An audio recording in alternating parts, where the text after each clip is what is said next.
Бага насны хүүхдийн толгор эртнээс согын дотор сүүлийн үед нэлээдгүй хувийг хавтгай тавхан согог эзлэх боллоо. За хавтгай тавхаа гэдэг маань хүний хөл ерөнхийдөө уртаашаа буюу өргөөшөө хоёр янзын хоёр төрлийн нумтай байдаг. Түүний уртаашаа ном нь хөвчихгүй байхыг бид нар бол хавтгай тавхан согог гэж нэрлэдэг амаа. За хавтгай тавхан согог үүсэх хэд хэдэн үндсэн хүчин зүйл шалтгаанууд байдаг. Үүний хамгийн нэгдүгээрт нь бол орчин үеийн амьдралын буруу хэв маяг, за хөлдөө таараагүй гутал өмсөх, за дээрэс нь бол архит, төрөл бүрийн ясны эдэт өрөвслүүд зэрэг өвчнүүдээс болж хүүхдийн тавхай хавтгаарч байна.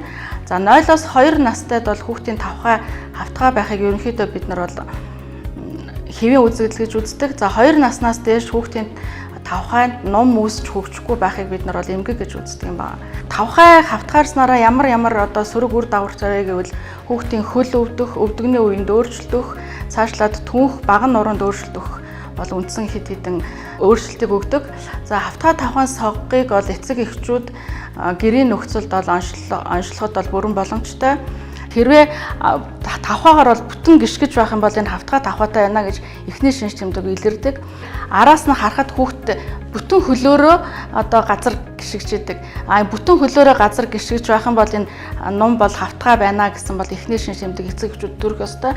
Хэвийн хөл бол дундуураа бол хотойсон тийм нумтай гიშгэлт бол үүсэж идэг. Хүүхдийг бол аль болох чөлөөтэй хол гүйлгэх, үсрэх, хариалгах энэ үйл ажиллагааг нь бол эцэг эхчүүд бол дэмжиж явах хэрэгтэй.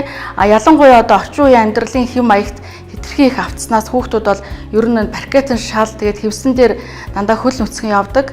За энэ хөл нүцгэн явснаас болоод ном хавтгаарах одоо ийм шинжтэй байдаг учраас ихэнх цагийг хүүхд гэр орныхоо нөхцөлд өнгөрөөдөг. Гэр орныхоо нөхцөлд өнгөрөхдөө хүүхдтэй зөв ултай, зуу заатай тийм нумтай гутлыг бол гэрт нь бол байнга өмсгөж явах шаардлагатай.